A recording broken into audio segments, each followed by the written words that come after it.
Hi friends, welcome back to our channel the complete home maker. అందరూ ఎలా ఉన్నారు? నేనైతే చాలా బాగున్నానండి. ఇవాళ మీకు ఒక స్పెషల్ స్వీట్తో వచ్చేసాను నేను ఇవాళ. ఇదేంటంటే 5 to 10 మినిట్స్లో మనం ఇన్స్టెంట్గా ఇంట్లో ఈజీగా కోవా బిళ్ళలు ఎలా చేసుకోవచ్చో చూపిస్తున్నాను ఇవాళ. పదండి అయితే చూసేద్దాము. దానికన్నా ముందు నా ఛానల్ని సబ్స్క్రైబ్ చేసుకోండి, పక్కనే ఉన్న బెల్ ఐకాన్ని ప్రెస్ చేయండి. ఒక నాన్ స్టిక్ ప్యాన్ తీసుకోవాలి. దాంట్లో ఒక 4 స్పూన్స్ నెయ్యి వేసుకుంటున్నాము. స్వీట్స్ అంటే మనం నెయ్యితోనే చేసుకుంటాం కదా. ఇప్పుడు దాంట్లో ఒక హాఫ్ కప్ పాలు తీసుకుంటున్నాము. ఏ కప్ అయినా తీసుకోండి, అదే కప్తో అన్ని మెజర్మెంట్స్ తీసుకోవాలండి. హాఫ్ కప్ పాలు అయితే సరిపోతుంది. అదే కప్పుతో 1.5 కప్ మిల్క్ పౌడర్ తీసుకుంటున్నాను. మార్కెట్లో దొరికేది ఎవ్రీడే మిల్క్ పౌడర్ అని ఉంటుంది కదా, అదే తీసుకున్నాను నేనైతే. దాంట్లో అరకప్పు పంచదార పొడి వేసుకుంటున్నాము. పంచదార ఎక్కువ పట్టదండి దీనికి, ఆల్రెడీ మిల్క్ పౌడర్ స్వీట్గానే ఉంటుంది కాబట్టి తక్కువ వేసుకోవాలి. ఇవన్నీ చక్కగా మిక్స్ చేసేసుకోవాలి.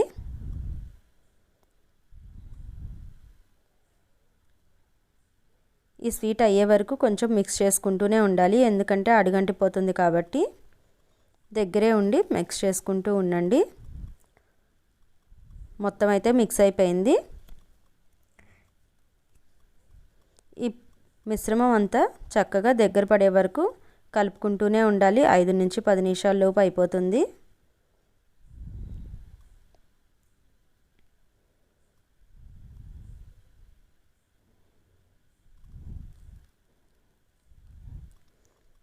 చూసారు కదా, కొంచెం గట్టిపడింది. ఇప్పుడు అలానే కలుపుతూ ఉండండి. అదంతా గట్టిపడిపోయిన తర్వాత నెయ్యి కొంచెం బయటకు వస్తూ ఉంటుందండి. అదే గుర్తు మనకి ఈ కోవా బిళ్ళలు అయిపోయినట్టు.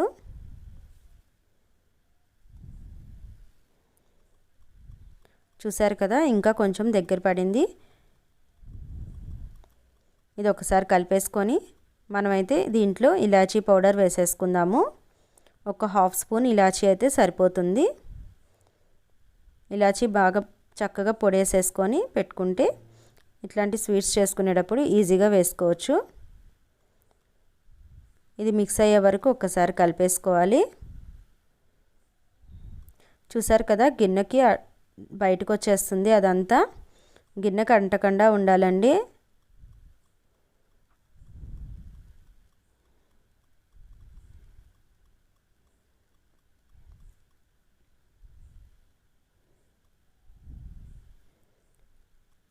ఇదైతే మొత్తం అయిపోయినట్టే.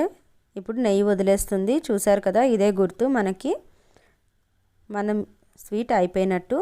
ఇప్పుడైతే మనం పొయ్యి కట్టేసుకొని పక్కకు పెట్టేసుకుందాము. ఇదంతా ఇది గోరువెచ్చగా ఉండంగానే మనం కోవా బాల్స్ చేసుకోవాలి. కోవా బిళ్ళలు కానీ కోవా బాల్స్ కానీ ఏదైనా పర్లేదు, మీరు చేసుకోవడానికి ఇలా పక్కన ఉంచేసేయండి. ఇప్పుడైతే గోరువెచ్చగా అయింది.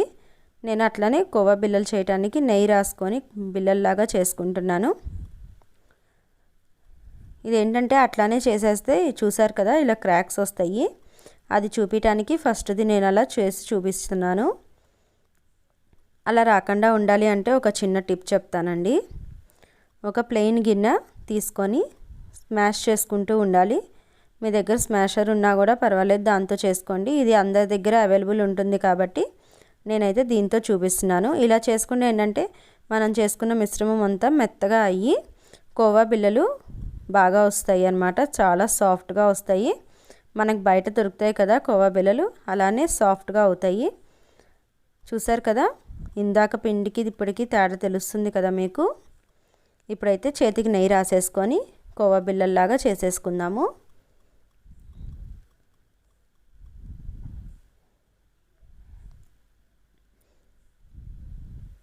చూసారు కదా ఎంత సాఫ్ట్గా ఉన్నాయో.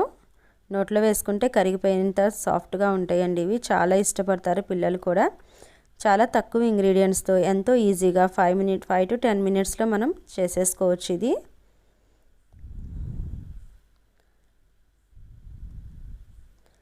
దీనిపైన డెకరేషన్ కోసం పిస్తా పప్పు కూడా పెట్టుకోవచ్చు, డ్రై ఫ్రూట్స్ ఇష్టపడే వాళ్ళైతే. అలానే అన్నీ చేసేసుకోవాలి. నేనైతే కొన్ని కోవా బిళ్ళల్లాగా కొన్ని బాల్స్ లాగా చేశాను. చాలా సింపుల్గా ఈజీగా ఇంట్లో ఎలా తయారు చేసుకోవాలో నేర్చేసుకున్నారు కదా. మీరు కూడా తయారు చేసుకొని ఎలా వచ్చినాయో నా కామెంట్ సెక్షన్లో షేర్ చేసేసుకోండి. ఈ వీడియో కనుక నచ్చినట్లయితే లైక్ చేయండి, షేర్ చేయండి అండ్ సబ్స్క్రైబ్ చేయడం మాత్రం మర్చిపోకండి. Thanks for watching. బాయ్.